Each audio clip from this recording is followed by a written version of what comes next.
கர்த்தருடைய ஊழியர் ஆசாரியர் யாரு? ஆசாரியர். உடன்படிக்கை பெட்டியை சுமக்கிறது அவர்கள் தான்.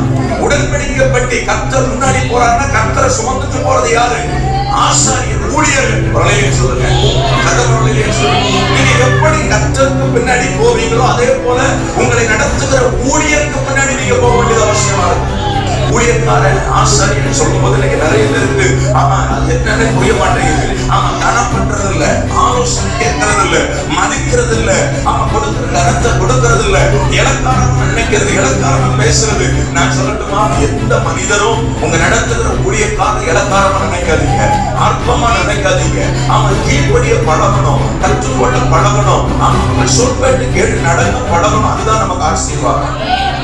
சொல்லுங்க, எந்த ஒரு காரியத்திலும் ஊழியர் முன்னாடி போகலைன்னா அங்க என்ன ஆபத்துகள் இருக்குங்கிறது உங்களுக்கு தெரியாது. முதல்ல ஆபத்தை கடக்க வேண்டியது யார் தெரியுமா?